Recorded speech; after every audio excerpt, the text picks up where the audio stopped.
Let's begin. All right. This is terrific. Kudos to everyone not only being here, but being on time. Did some wonderful just attendance for this talk.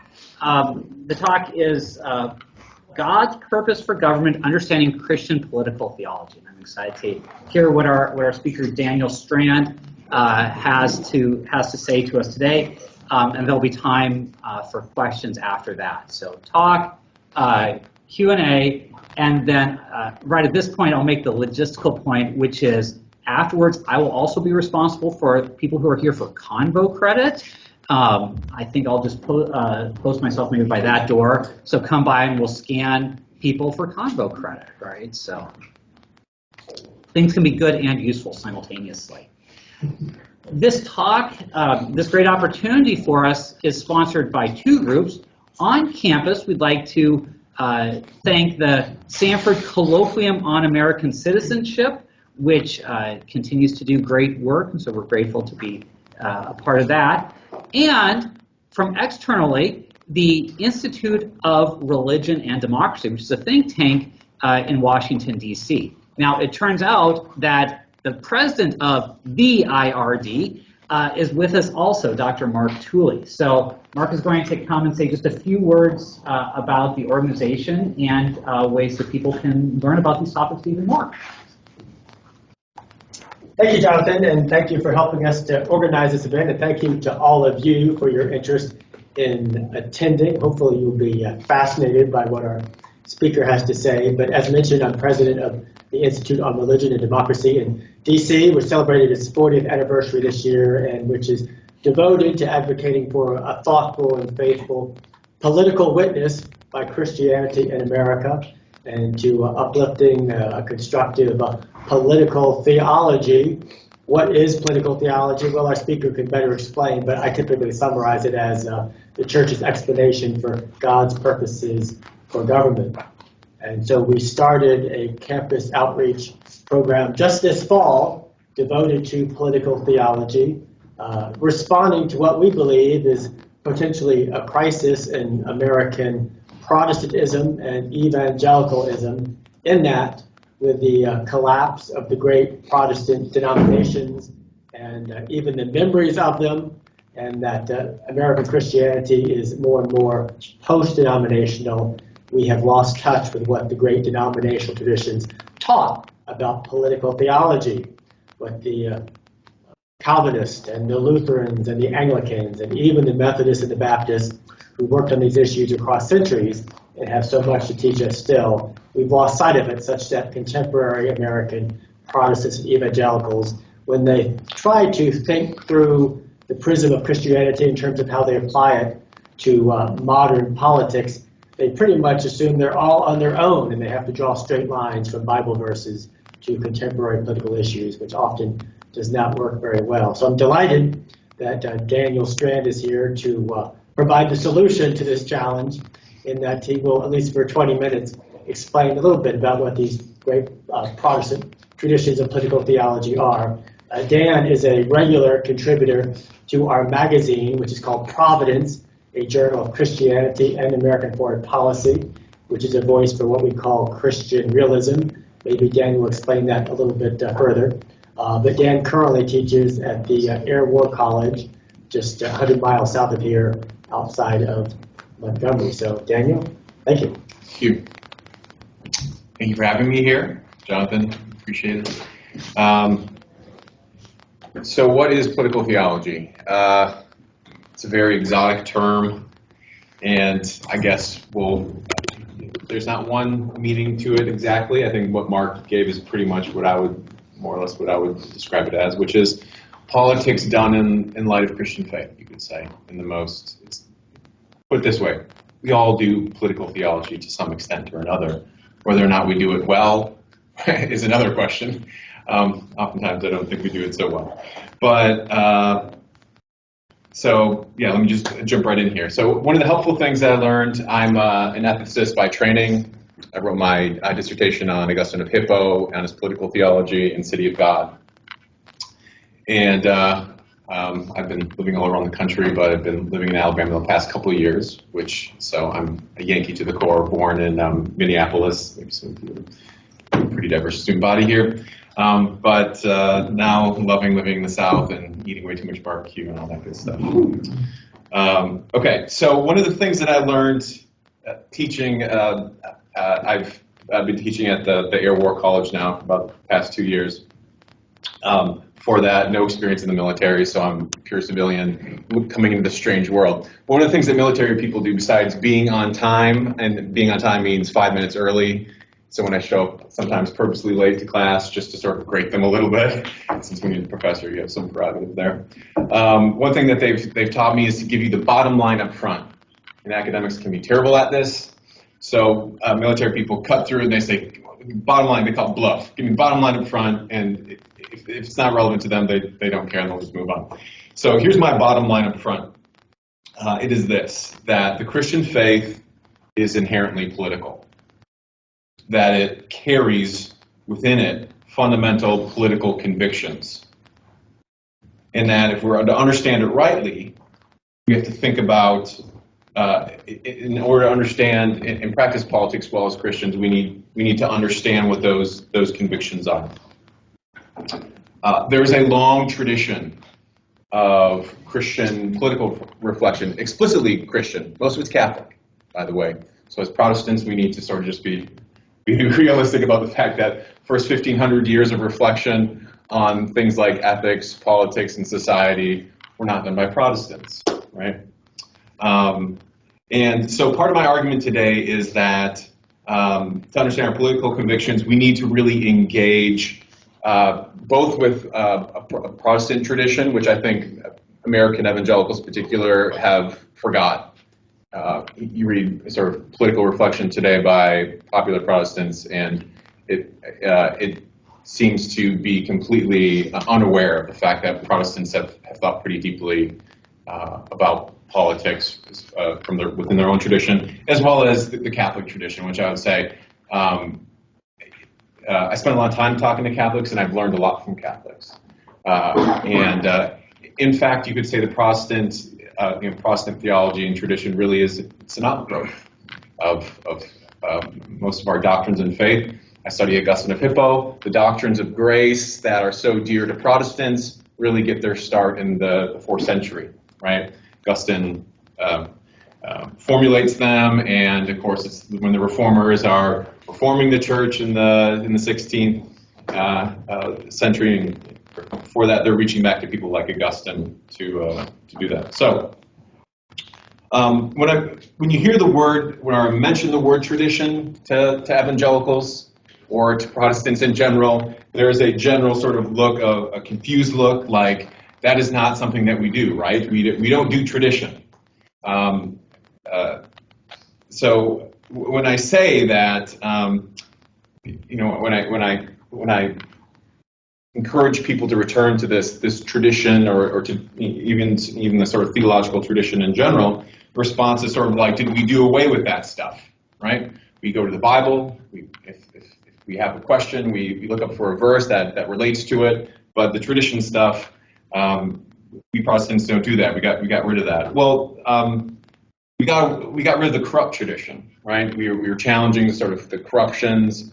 At least this is what the Protestant Reformers believed they were doing. They weren't getting rid of the entire tradition. So I think we need to make tradition not necessarily a dirty word for Protestants, to feel comfortable with looking back at history, looking back at tradition. A lot of times they use the word wisdom as maybe a more friendly word to say there's a body of wisdom that has been passed down to us by our forebears in the faith that we would do well to. One example of this, I think, would be that Protestants are more comfortable with are the creeds, right? Most of the great confessions of the faith that come down to us, at least the great ecumenical creeds, these are traditions. You could say they're the distillation of debates that happen over oftentimes centuries about the person of Jesus, about the Trinity. This stuff was not, people didn't read the Bible and go, oh, it's just, here's the verse. Like, there were like fierce debates. People lost their lives over them, amazingly, like that over the Trinity or the two natures of Jesus. So, but these traditions, these are great traditions. They're distillations, they're bodies of collective wisdom passed down to us. So when you study the Bible, or your parents or your church teaches you, you don't have to go and figure it out on your own, right? They're passed down to you. This is the received position. They've been debated. They're refined over time, but this is a positive tradition. So likewise, I would argue that the Christian tradition, what I'm calling this exotic term that I think it was Carl Schmitt actually in the early 20th century that coined the term political theology. Christians didn't call it that, but that's the term that it goes by today. There's a tradition. There's a very deep tradition. So this first part of the talk, I'm just going to just make a sort of plea before I go into I'm going to offer 9 theses about, in good Protestant fashion, 9 theses on political theology. I'm going to give you, I'm going to sort of preach at you for a little bit here, or at least try to persuade you that you should not ignore this body of political wisdom. And this very much reflects my own experience, which was I had no idea. I was born. I was confirmed a Lutheran, baptized baby's Episcopalian. Spent a good portion of my life in sort of low church as part of Church of Christ. I've made all the runs. Every Protestant denomination, I think I've spent a little time. What was the point I was trying to get out of that? Anyways, so I want to make an argument to you that there is a body of Christian teaching. I guess the point I was making is that eventually in graduate school, I began to happen upon books that referred to people like Hugo Grotius, to Thomas Aquinas, to Augustine of Hippo, and to really obscure names like John of Paris. And if you read any history, most of the political thought in the late medieval ages revolves around the Pope. And it looks like religion to us, but actually these were very complicated sort of political debates about the role of Pope and jurisdiction, and we won't be getting in that today. So I discovered this. It was actually during my seminary at Gordon Conwell, which I was very happy to go to. I would sneak down into Boston. I would take classes at a Jesuit seminary. And I would read patristic works, and then I would go to Boston College and learn about medieval, Catholic thought from the Jesuits. And this was just like a shocking thing to me. That there was this whole giant body of both Protestant and Catholic political thought that, at least what I was reading in terms of my field was Christian ethics and sort of Christian political thought. Generally, people debated democracy. They talked about the founding fathers. They talked about rights, but very little mention of any of this material. So that's what I want to encourage you in sort of talk a little bit about maybe why is it that Protestants have a problem with this, or where this comes from. So there's a tradition of, I'm talking about this Christian political tradition. And it's passed down. Here's a couple of examples of ways in which it's passed down to us in ways that we don't even recognize. So who's heard the idea of the common good? You hear this phrase used, common good, right? So this is an extremely old idea, derived probably from Aristotle, but at least comes out of Greek philosophy. And then it's taken up over a long period of time. It's taken up in the ancient world. You find people. Period that I study is about 4th, 5th century AD. You see people talking about this idea of common good, the common good. You see it in the medieval period, especially this amongst scholastic theology, but most theologians and ethicists, most famously someone like Thomas Aquinas, who becomes the really authoritative figure in Catholic theology. But it's also picked up by Protestants. It's picked up by Protestants in the post-Reformation era, and you find it all over the place. And now we just kind of, we use this term in common parlance. You hear it used in political debates today, right?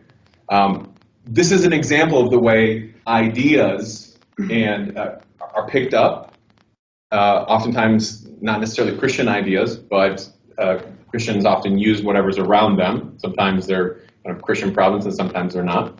And they find the wisdom in those ideas, right? They use scripture, they use theology, they use their natural reason, and these ideas get developed over time, right? So common good. Another example of this would be the idea of natural law. There's probably it seems like there's a growing interest today in the idea of natural law, especially amongst Christians. The idea of natural law is developed over a very, very long period of time. It's complicated. It's drawing on Stoic ideas from Roman Empire, ancient world, and then developed over time. So political theology, in a way, has always been with us, and Christians are reflecting on these ideas. They're thinking in light of their faith. They're thinking in light of philosophy and cultural ideas at the time.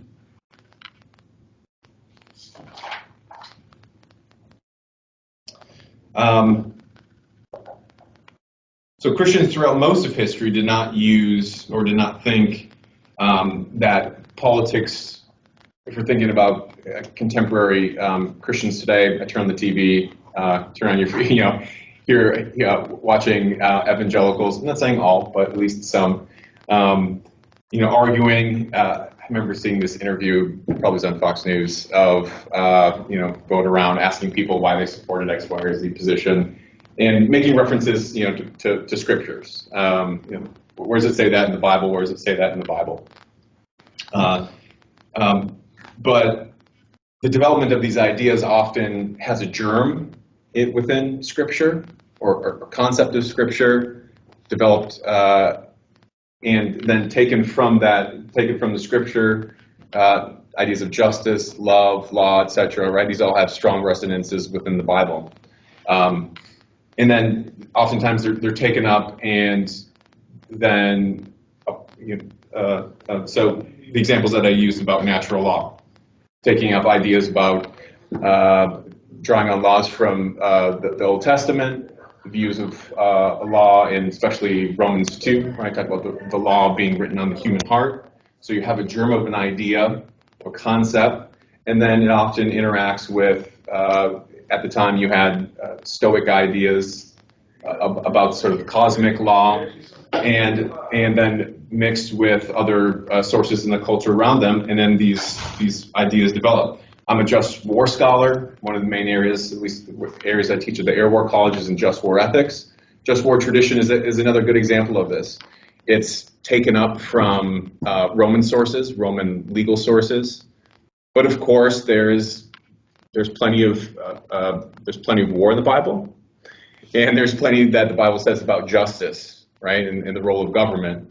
So through a very long period of time, through debates about the nature of force and punishment, Augustine of Hippo especially is crucial for this point, but even people before him, you find in the 4th century, who are wrestling with this question as Christians are starting to become a majority. At the beginning of the 4th century, they're not, and at the end of the 4th century, at least the best demographic evidence we have, they more than likely are. So you go from being this very small, sort of, marginalized religion to exploding in many ways across the Roman Empire, and they're beginning to ask themselves as they're going to positions of leadership, positions of government. Augustine himself was a bishop, but bishops were actually responsible for hearing cases. So they would adjudicate, people would bring their cases to them. So they're in a way sort of like a legal court. And so it's the context of the situation. Augustine will make an argument. He's considered to be the kind of first major thinker in just war tradition, and he's going to argue that war is rooted in love. That it's an act of love, of both protecting the innocent and punishing those who deserve to be punished. And we can talk about it in the Q&A if you'd like, but that idea then kind of gets taken and developed over time, and now just war itself is fairly expansive, and you have a whole academic industry based around just war thinking, right?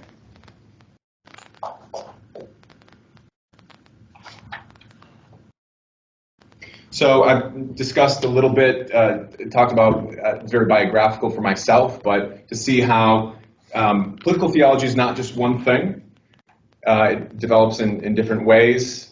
reflection on war, reflection on the role of government, law, and so forth. So you have kind of different avenues. It didn't just start with one person saying, here's political theology, here's political thought.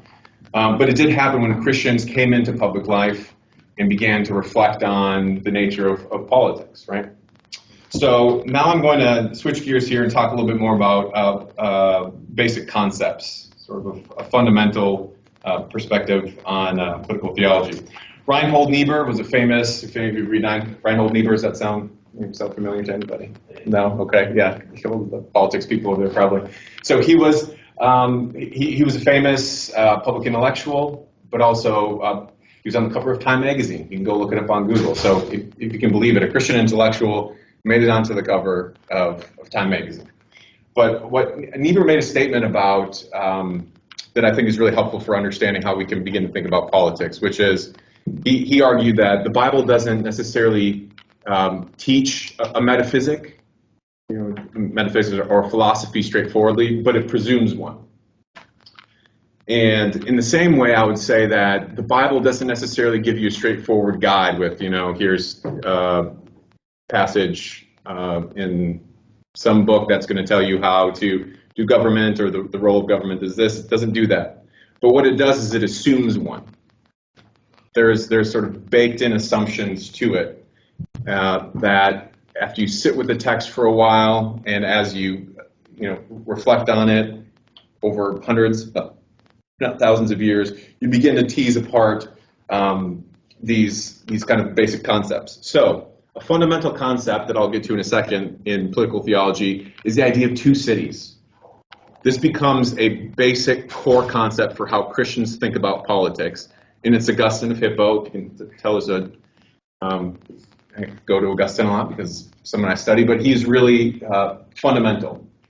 So what does he say? He says there's two cities on this earth. In the book City of God, if you sound familiar? Okay, City of God, yeah. Even if nobody's ever read it all the way through, but you probably read portions of it, right? He's talking about what he's describing in sort of panoramic form, the nature of the two cities as he sees them.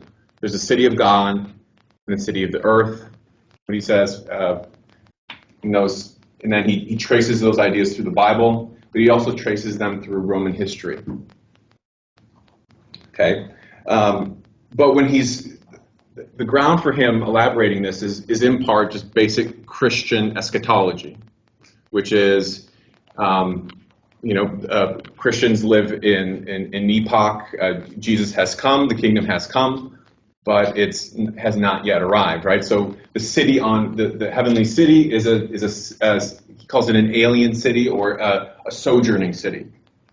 That Christians in this life are sojourners. They're not at home. They're traveling towards the heavenly city. All right, so they're en route. This draws upon very old Israelite and Jewish notions of exile. Right, so Christians are essentially living in exile. He's drawing upon those ideas, but he's also drawing heavily upon philosophy of his own time.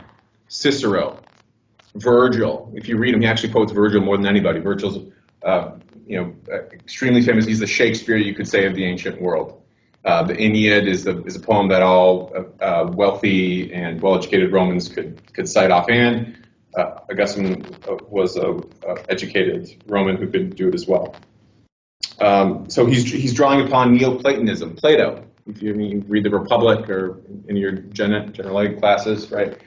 He's drawing upon Platonic ideas as well. He comes to Christianity through Platonism. So if you read his book, The Confessions, his step in the process of becoming a Christian is reading Plato and discovering this idea of the good and all these other Platonic ideas. So he's drawing upon these sources. So the sketch that I'm going to offer now, it's one that I would say is distinctly Protestant. So if I had Catholic friends here, and even we're all Protestants of different flavors, or there's probably a lot of Baptists in here, but maybe you're something else. I'm a Presbyterian. We're going to have a little different accent on it, a little different take on it, but it's more Protestant than Catholic. And so here we go. We'll just launch out here. Thesis 1. The Lord is King. That seems like a pretty, almost too obvious and general statement. But if we're thinking about Christian politics, think about that statement in context. What would you hear in the ancient world? Let's think about it in terms of Israel, ancient Israel. If they hear that was God is King, what would the resonances be of that? Yeah. Well, then Caesar is not. Right. Yeah. So in the Roman Empire, right? I guess. The statement that Jesus is Lord would carry with it sort of the implication that the ruler of that world is not Lord, or of the realm, or in Caesar, of course, is a sort of demigod. Yeah. What else? What else might you hear?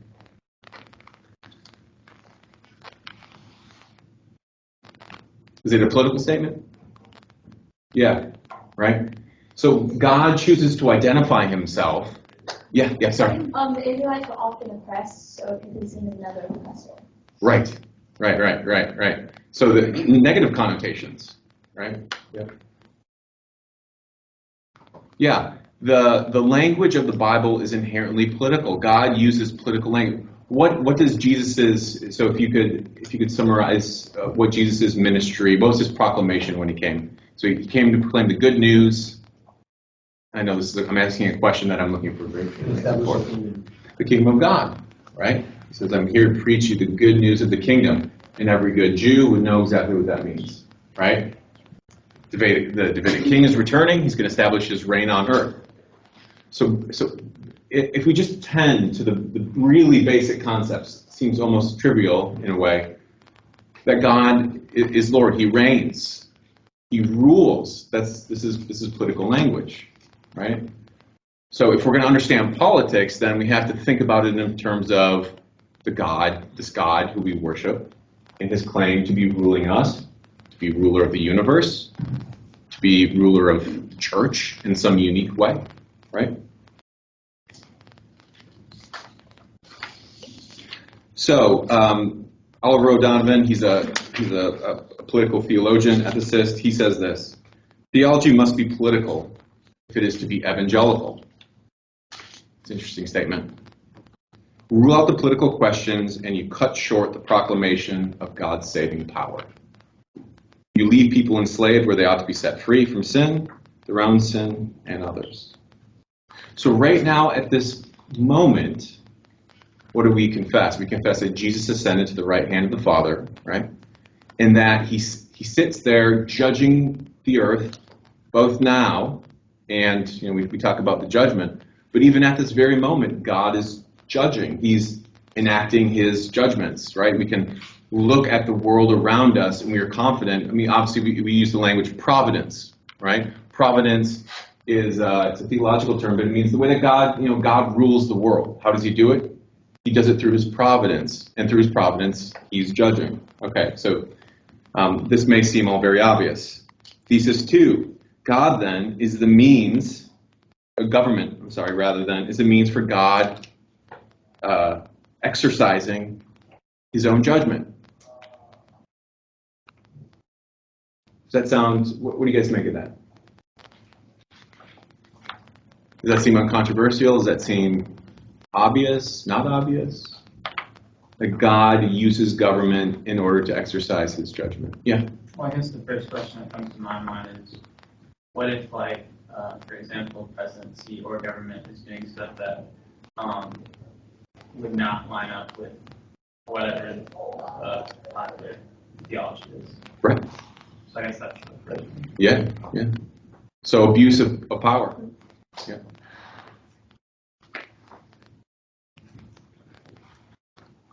What else? Yep. I think it sounds like a pretty good argument for capital punishment. Uh-huh. In what way? Say more. In terms of, this person committed this crime and we judge that he's not fit to keep on living. So he's guilty of the crime. Right, so Right. he's guilty, and so this punishment is given to us by God. Uh-huh. Divinely sanctioned. Yeah.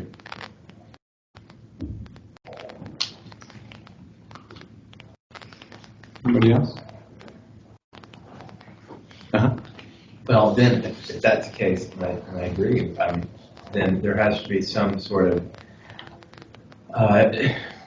it can't be a full wall of separation between church and state to where, the church should have an influence over what the state is doing. Mm-hmm. And they just can't be totally separate to where I think that's part of the modern problem is that we think they can't even touch, that we can't even let our views on in the church Right. inform even Right. our views about the state Right. or what the state should do. Yeah, so there's a strong, we're a Baptist institution here, right? Baptists led the charge. Famously, Thomas Jefferson wrote a letter to Danbury, Baptist clergy in Danbury, Connecticut, and that's where he used the phrase, doesn't occur in the Constitution, but it occurs, Thomas Jefferson's phrase that's posthumously then dug up by the Supreme Court, that says there's a separation, there's a high wall of separation, I believe is the, Jonathan could probably tell us, is that the way, high wall of separation, yeah. Right, but there is an assumption among some Americans, and probably a lot, that there should be this very high wall that religion and politics should not touch, that they should be separated, and this is part of what is argued is baked into our Constitution, though it's probably not totally accurate. Okay. Thesis 3. So we can get to more of this in the Q&A. I'm just kind of throwing these out here and going to talk about it a little bit before we get to Q&A. Thesis 3. Government, this is kind of an elaboration on this, right? Government is God's servant. It's even scarier sound than the last one, right? But, interestingly, one of the most famous passages in the New Testament that actually deals with the question of government, Romans 13, this is what the Protestant Reformers will draw upon, Paul uses the language of diakonos. Anybody studying Greek? Probably got some seminaries. Yeah, was diakonos? A servant. A servant, yeah. Right. So it's the term we use for deacon today in the church, right? It's the same word that's used in other epistles that refers to the office of deacon. And what Paul says is government is his diakonos, which is talk about high wall of separation between church and state. That seems to be at least troubling to hear that word. For any Christian to hear the word that government could possibly be the servant of God. But government is in fact his servant. This is from a New Testament scholar, Christopher Bryant. He writes this about Romans 13. Paul speaks of the Roman civil administration as God's diakonos. His words carry an assertion that although pagan, so Paul's writing probably under the reign of Nero, that the office involves a sacred appointment. Since the administrator of that government, and the same language is used about Cyrus in the Old Testament. Same word, diakonos, that Cyrus is God's diakonos, his servant. Is God's minister toward believers for good, which includes the execution, talked about our friend referring to capital punishment. Paul uses the language of sword. Right? The sword is the gladii, the jus gladii in the Roman Empire was symbolic for the power over life and death that a Roman politician had in the province in which they ruled. So the implication of this belief is that really any government, whether it's pagan or Christian, in some way is God's servant. So when I hear Christians talking about electing a Christian president or saying, is this president chosen by God, or is this God's man or woman for that matter? I say, regardless of the political party, obviously it is, right? Because whether a president is Christian or pagan is really besides the point, right? Government itself is used by God for those purposes, right? So let me say a little bit more. Thesis 4. Government is established, and here's a term that Protestants developed. Government is established as a common grace. Some of you may have heard this term, common grace, for the benefit and well-being of all humans. So whether or not I've spent time overseas, maybe you've spent time overseas. I spent a lot of time in India, beautiful country. None of the politicians there would have been Christian, and nevertheless, God still uses government, even in India, to provide peace, order, security, and this is referred to as a common grace, as opposed to a redeeming grace or a salvific grace, right? So the grace that God specially uses to redeem you, to bring you back, from life to death, right? This is a different sort of grace than that grace, right? A common grace is a grace given not there to regenerate you, not to justify you, not to save you, but it's a grace God gives to all mankind, regardless of belief or unbelief, as a way to preserve society, as a way to create order and peace, so humans might enjoy and live in a certain modicum of peace.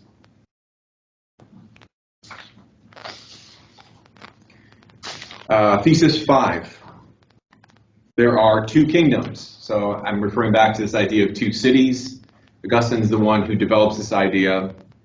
Rarely in history can you point to someone who says that's where that idea began, but it began with Augustine.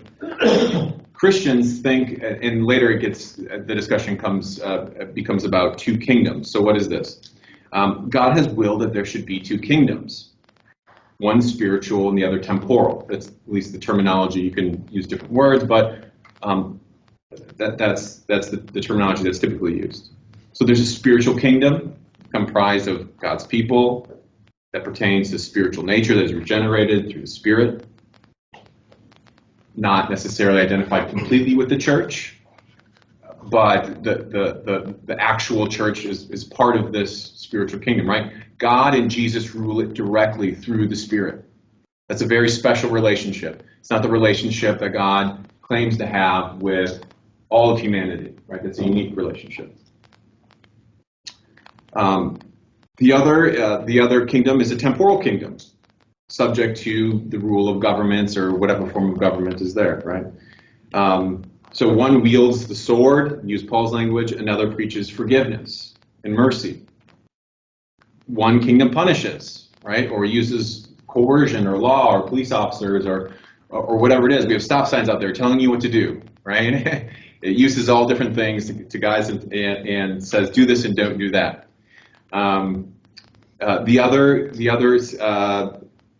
The other kingdom seeks mercy. One kingdom is temporal and enacts provisional judgments, which they're ultimately accountable for. Lutherans use this term called the left hand of God, which I really like to use as well.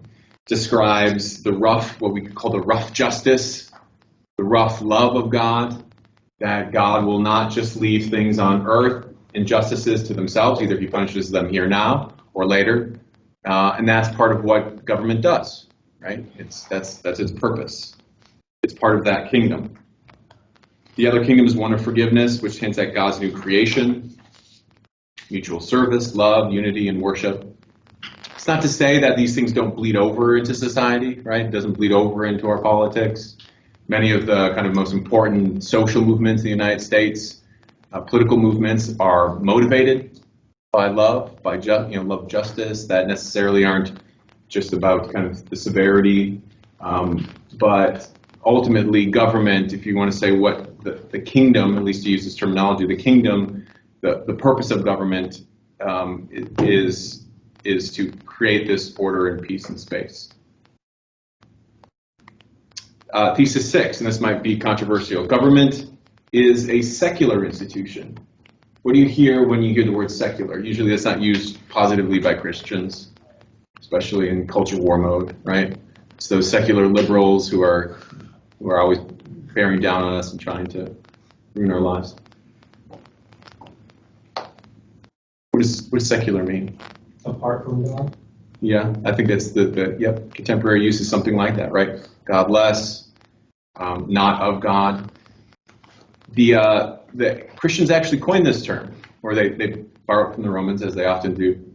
And what the term meant actually is of an age, of this age. So as our good American historian will tell you, on the back of a $1 bill, what does it say? Put you on the spot. Yeah, well, a new order for the ages, right? Yeah, Novos Ordo Secularum. Yeah, Secularum, derived from the Latin. They have different forms, but it's Saeculum. Saeculum means of the age. It's a line from Virgil again, right?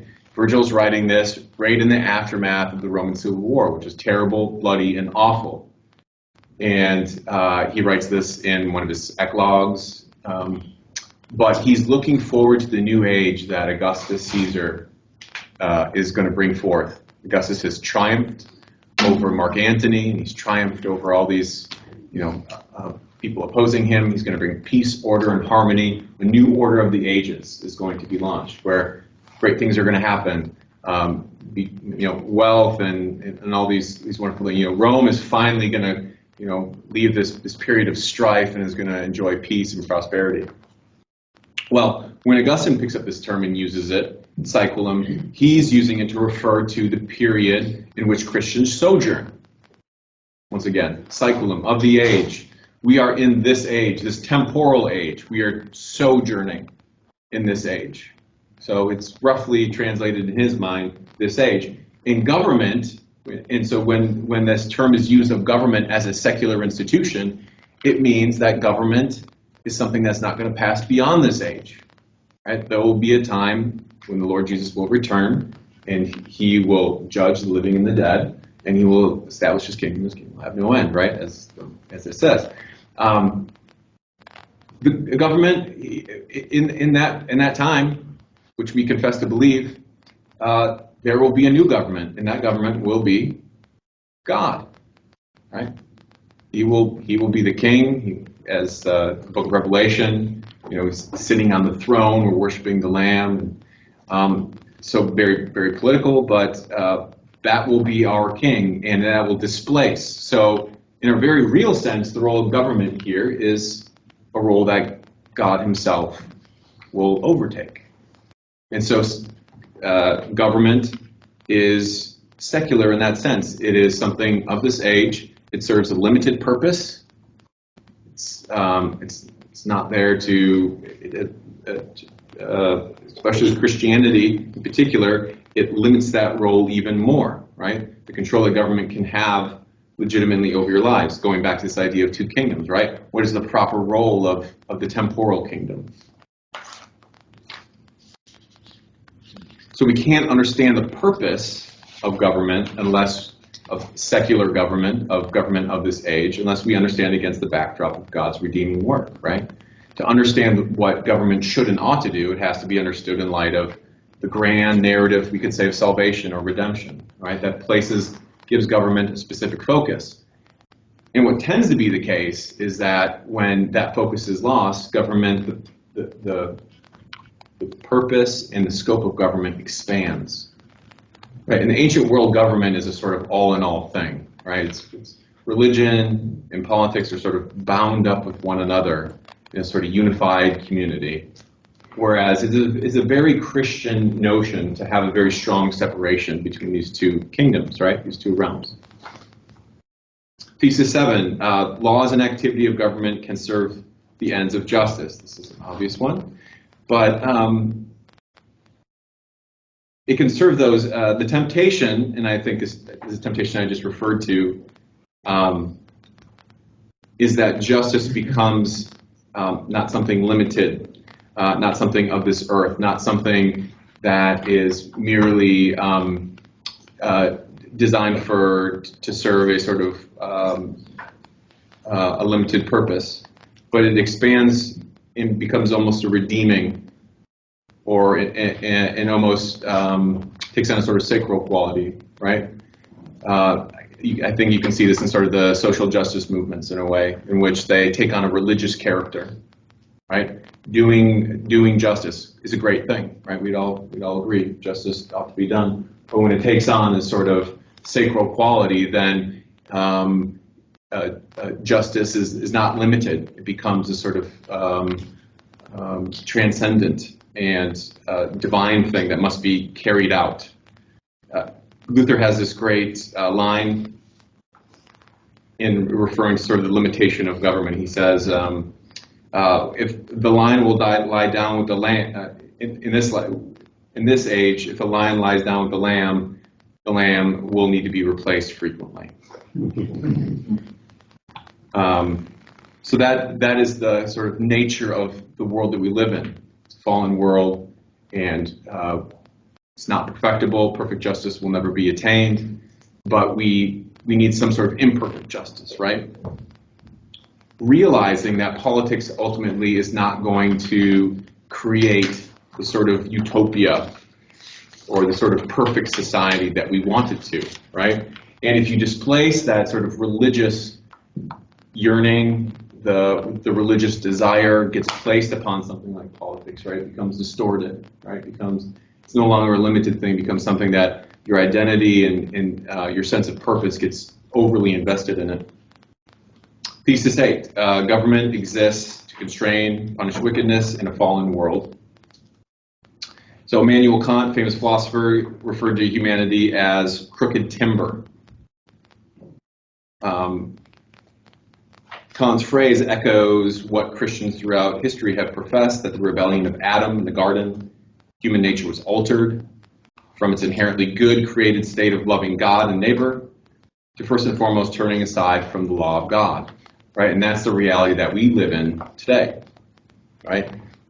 Human nature has fallen, each one of us. Alexander Solzhenitsyn has a famous line that the line of good and evil runs between every human heart, right? So the fall inhabits our hearts, but it also inhabits societies, the way that human beings act together.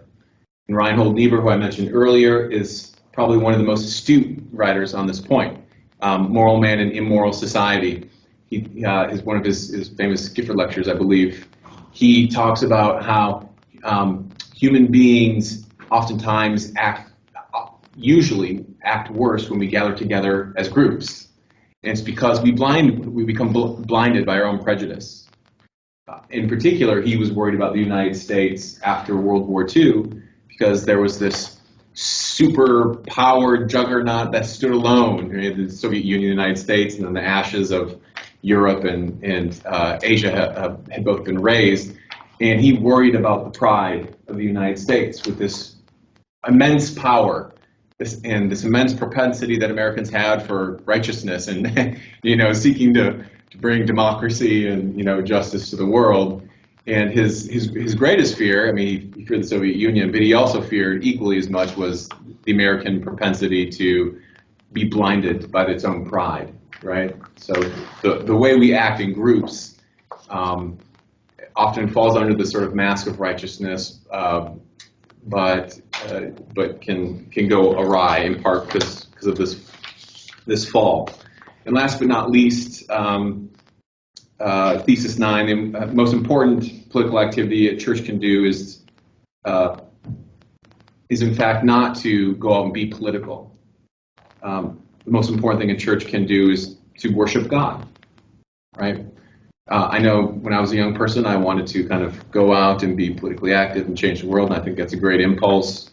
But the first job, and that's an important vocation for many people, right? And I think all Christians are called to love justice and mercy, and do mercy. But the first and most profound political task we can do is to worship God, right? Is to pray, is to take the sacraments, right? That's, if we think of God as our King, right? The best thing that we can do is witness to the world, the kingdom that we are part of. So with that, I will open up for questions, thoughts. Yes? I have a question. Yeah. So earlier you were talking about like the wall kind of between church and state. Yeah. In history, the first example that comes to my mind is like the Catholic Church. And I don't mean Catholic Church now, I'm just in the past. Sure. Stuff like Yeah. But The bad like, one. Yeah. They do like imperial theology almost. They justified some like horrific things like Crusades, the Mhm. French Revolution, and like they almost put up more walls, you know, like Mhm. the veil torn, but the Catholic Church kind of sewed it back up. So it was like, What barriers do you mean? like only having the Bible in Latin, Sure. would be the big one, Yeah. and like teaching not good theology. So I guess Uh-huh. in your mind, what would be the perfect example, either now or in history, of like the church and state come together in a meaningful way that isn't wrong, like in the past? Yeah, it's a good question. I don't have an answer. I think people are going to come down different places on this. Here's my answer. I think church and state. I mean, this idea of church and state is a very modern idea. Okay, there's no church and state in the ancient world. The idea, the state itself, the modern state, the bureaucracy, and this comes into existence, and people debate it. But this is really sort of modern. The bureaucratic machinery of state. The Romans didn't have a state actually. It's very sort of one-to-one. There's no exchequer or kind of Department of Treasury or anything like that. But to your question, I think church and state, and this is a very Protestant take, I'm sure Catholics would answer it differently, shall always exist in a tension. And the word I use for this is dialectic. It's a fancy philosophical term, but there is a sense in which their role can never be completely cozy, and you fear them becoming too close, and yet you also fear, and I think the problem really in the modern world is them becoming too far apart. We're still reacting in the modern world to, and we're Protestants too, so we're the ones who lead the reaction, and but it's almost like whenever you see a good example, it automatically, the problems inherent in being either too close or too far apart become apparent. Too far apart is that the world and the church, the world in particular, if we're just thinking about government, is the world loses touch with the truth of its purpose. Government loses its bearings. And I would say the sort of idolization of politics today, on both the right and the left, that you see, is in a way a sort of loss of that memory, loss of the sense in which what is the proper role of the government. It has to be defined vis-a-vis the church and the message the church bears, which is this idea of the two kingdoms. It's the gospel, but it really is the two kingdoms. It's just not this. What the government can do is limited. It's important. It's vitally important. Provide peace and order and justice. So can I think of times in which it went well? I mean, I think you could think of in every phase, as our historian friends will tell us, you can look that there's both good and bad. I mean, the early American Republic, I think, is a time that I would point to in which there was very positive sort of relationship between the two.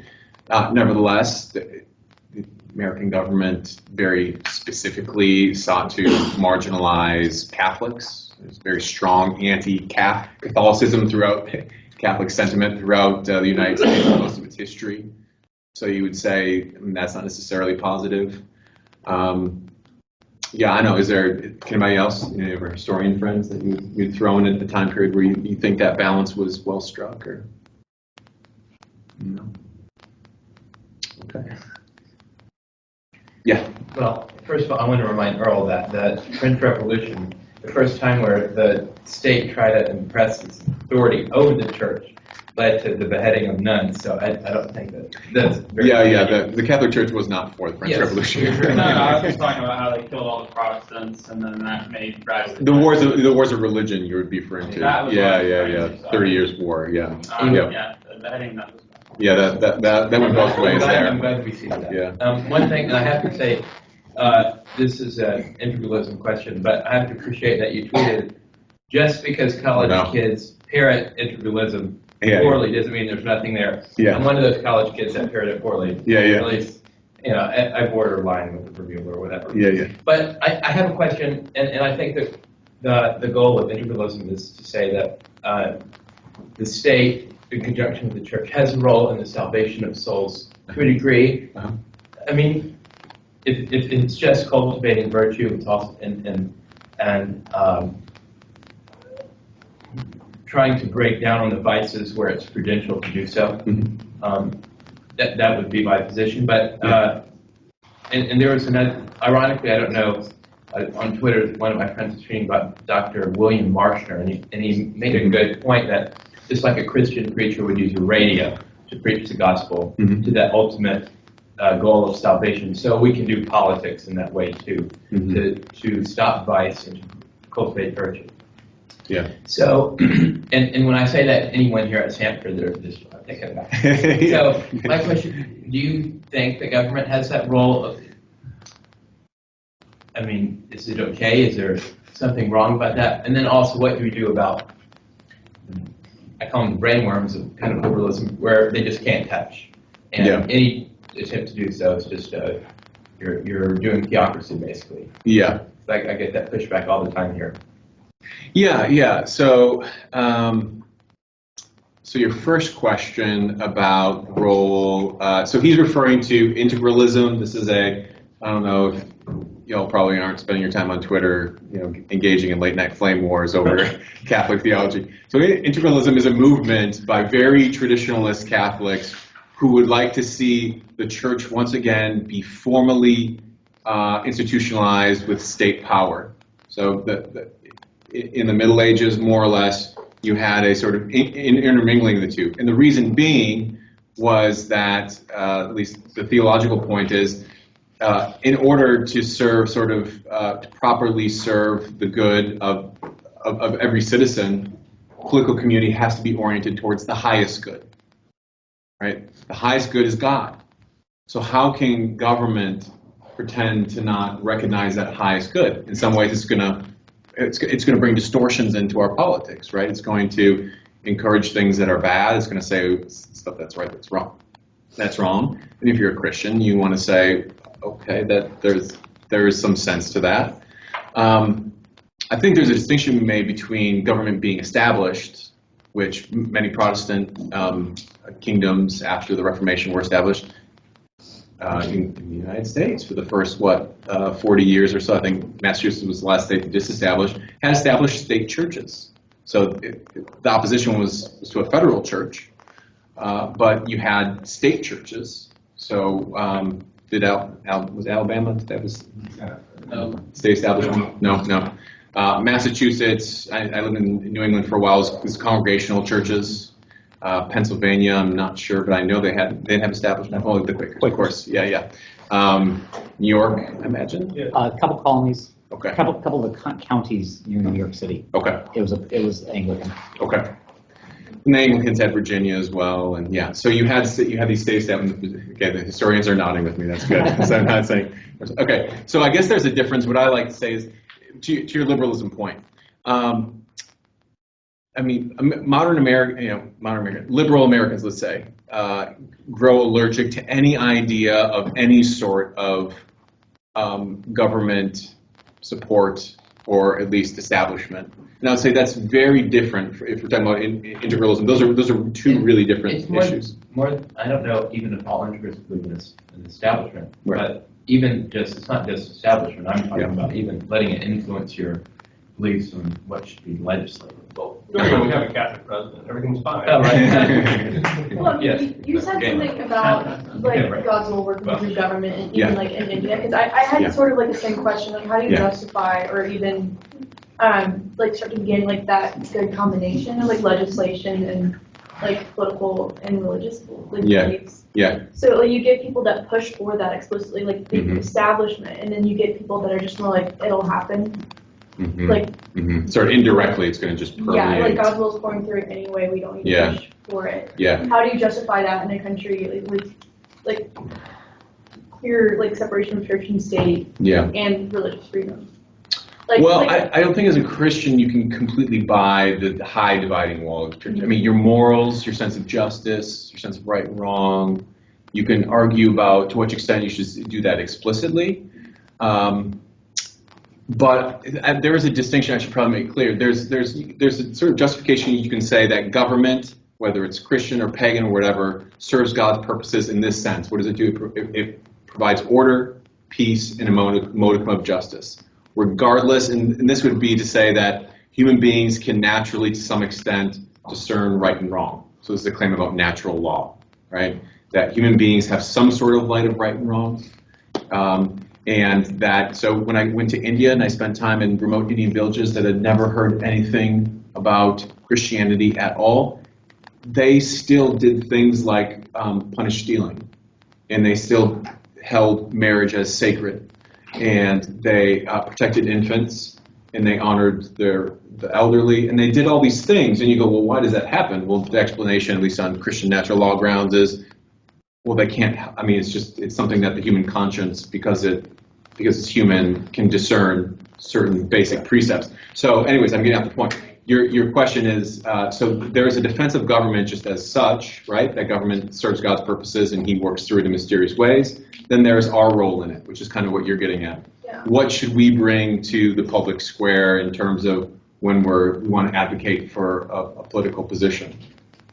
Yeah. Well, I'm taking a class like history of Islam right now. Yeah. So I'm comparing apples to oranges, obviously. But Right. in some schools of thought, there's like, we don't impose Sharia on non-believers because they don't, I guess, deserve it. They don't understand it. Mhm. So I guess that's more of a personal level. But if God's will is for all and it's working through government, Right. then there's no need to push for it. But some people still do.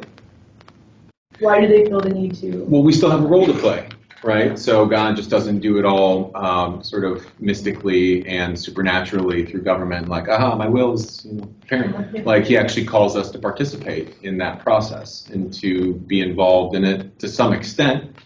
I think we have to think about what sort of government. You can't say this for all forms of government.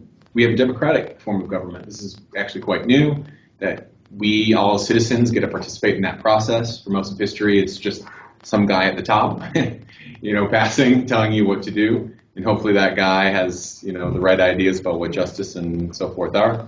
But for us, I think this is a unique question for democracy, which is, what are we supposed to do as Christians in a participatory democracy? What is our role?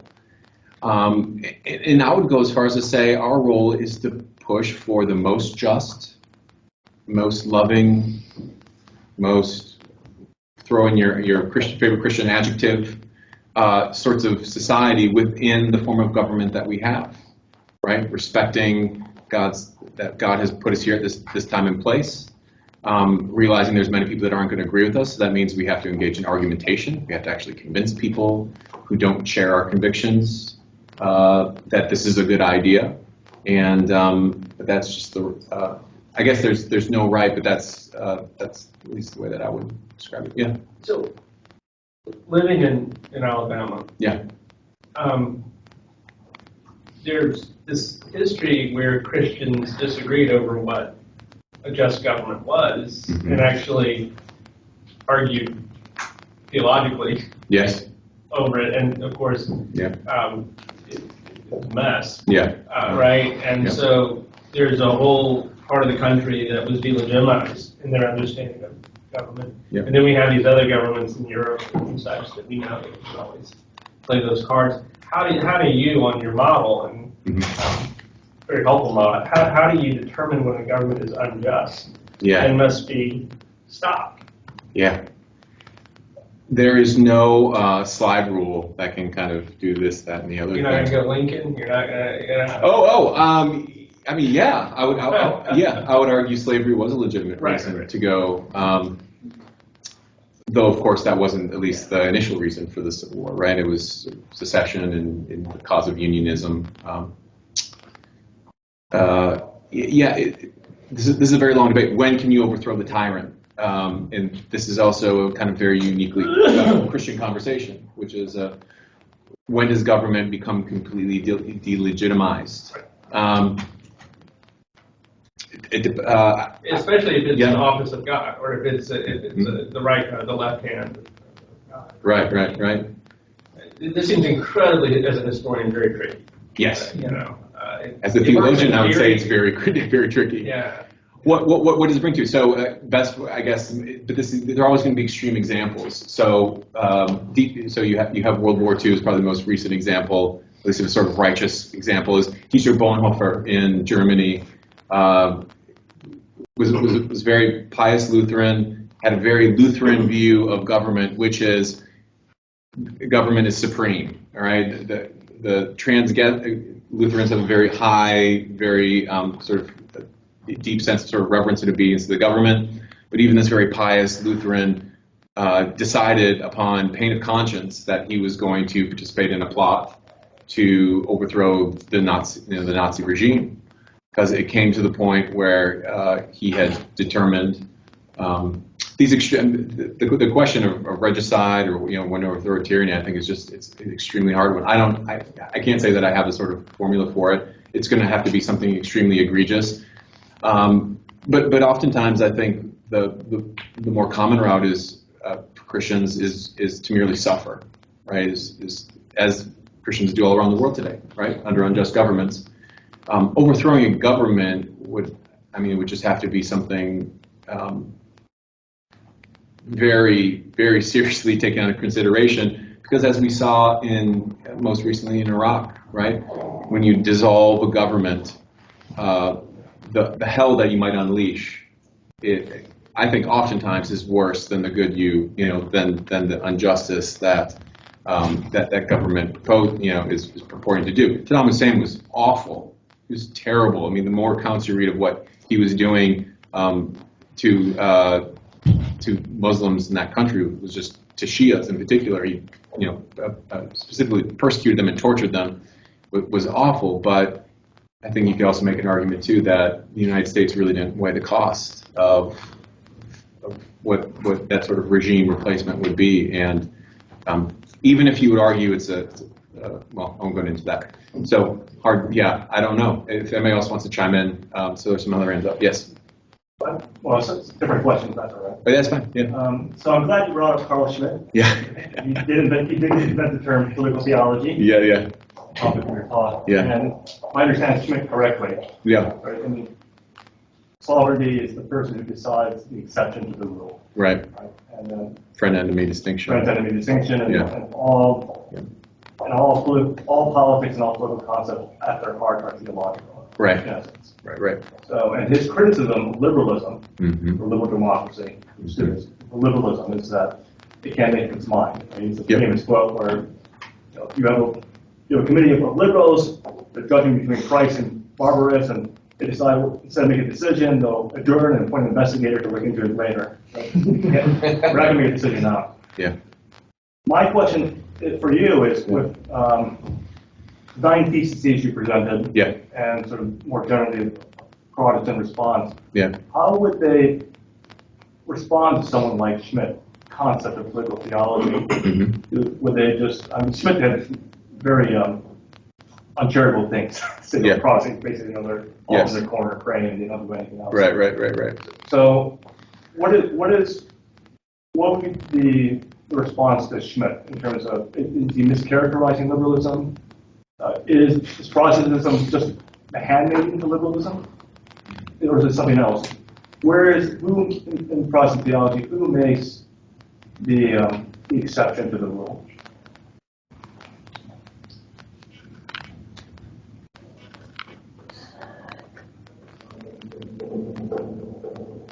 So I guess you'd want to say, first of all, that liberalism, whatever that term means, a lot of things to most people. He's talking about political liberalism, which is sort of a form of government that more or less that Western countries have,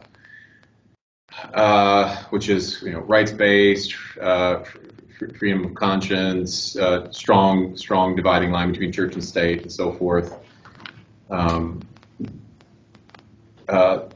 You'd want to say that this is a Protestant. Catholics to a certain extent. I'm happy to say that they're right. That who are the countries that move in the direction of liberal democracy? Well, it's almost all Protestant countries, especially those influenced by the British Empire, right? So, I think at least the take on the reason why liberalism becomes necessary is because we have irreconcilable convictions, right? The pluralism of the modern world. How are we going to resolve these differences, right? So maybe not in this room so much, but in the world around us, many people do not believe what you believe. In fact, they believe opposite of those things. And in fact, they want you to not do the things that you believe in, right? So you have at the very heart of politics this tension. And a certain strand of Catholicism wants to sort of impose sort of single view from the top down, saying if Christianity is true, if what we believe, or at least these are Catholics in particular, if what we believe is true, then it's right, and it should be defended and legislated regardless of. Yeah, those people are out of their mind. Yeah. Well, I mean that's where it takes Schmidt to be going. I mean, I think he represents this very authoritarian stream, and that's within Christianity. I mean, you will find it in some sort of maybe some fundamentalist Protestants today, right, that really want a sort of Christian government, and by that they don't want this common grace notion. They want a Christian president legislating directly Christian beliefs. I think Christians are going to disagree on this. I think mine's a distinctly Protestant take, which I think would be more amenable to not making doctrine the providence of government. I guess, so when I talk about two kingdoms, but here's where I put a caveat. I don't want government to be completely ignorant of God. Do I want to be direct or indirect or somehow? But I don't think government I think government will grow tyrannical if it is, as you can see in some countries around the world, if it does not have an understanding of its proper role. And how that happens, I guess you could, I'm not for sort of formal establishment of the church, but I am for sort of vigorous Christian participation in politics as a sort of leaven. And I would say Christians should advocate for the policies they believe in. They should make those arguments in public. They should try to persuade people. But I guess Schmidt would probably not. Schmidt would say I'm one of those Christians who flakes out and says, I'm more for sort of muddling along as best we can, because I think what the other option, I don't think that's what the Bible would recommend to us, and I don't think practically. I think it's produced what it's produced in the past, which is repression and we're at a good Baptist school, right? So Baptists, they taught us anything about politics is the freedom of conscience, right? And that is not something government should be legislating upon. Maybe one more question? Yeah. So you talked about having your faith kind of be the foundation of your politics, or having your politics come from your faith. Mm-hmm. How do we guard against allowing our politics to distort how we view our faith? Yeah, kind of working backwards on that.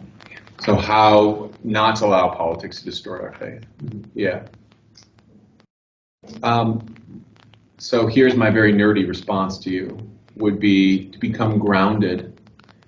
What the American church, I think, needs more than anything is to rediscover the tradition. It needs a lot of things. All right, this is just my one thing that it would be helpful. I feel like we blow back and forth on the latest fads and ideas that come across the bow, right? Whatever is latest on Twitter or whatever the fad is. But you can't see a fad for a fad unless you're grounded in something else, right? I think the Catholics in many ways, even if you may disagree with them on a lot of things, what is admirable about the Catholic Church is they have a very robust and very old and well-established body of social teaching. It's called Catholic social thought. Popes write on it. Pope Francis just released another document, papal encyclical. We don't need to become like the Catholics in that exactly how they do it, but they have a strong sense of the depth of their tradition, and they've spent in a way that Protestants don't. Why is that the case? I don't know. Why do American evangelicals run to the, we're kind of always looking to the future, the new greatest thing, church growing technique or whatever. And so how can we keep politics from corrupting our faith is having a stronger understanding of our own sort of political, theological tradition. What is the proper role of politics? What's the proper role of government? Go and read it. One of the most influential works in all of sort of political thought is Hugo Grotius's the Laws of War and Peace. Forms the foundation for international law and just war thinking, at least in the modern age. I've not come across many Protestants that have that have even touched this book. It's a crown jewel. It should be. The Protestant Reformers. I mean, you have just people all the way up to the present period who have wrote from connecting their faith to the very long tradition, to these ideas and these debates that have been going on. And so I guess how do we protect our faith? One way might be to ground ourselves, to more deeply root the church, root ourselves individually, and then teach those around us kind of more of these kind of fundamental ideas. So this idea of always, when a president in the party that seems antithetical to Christian values or beliefs comes into power, which will happen, and it will probably happen with increasing regularity as time goes on, that Christians don't have to freak out and think that, as I've seen some talking about, overthrowing the government or this government's illegitimate just because they don't share our convictions or our beliefs or are going to be antithetical to us. We can have a deeper, longer view of what Christians have thought in those positions, right? Going back to the New Testament, but all the way, up to the. Did that answer your question? Mm-hmm. Okay. And that, it seems like, is a great place to end. So okay. Please join me.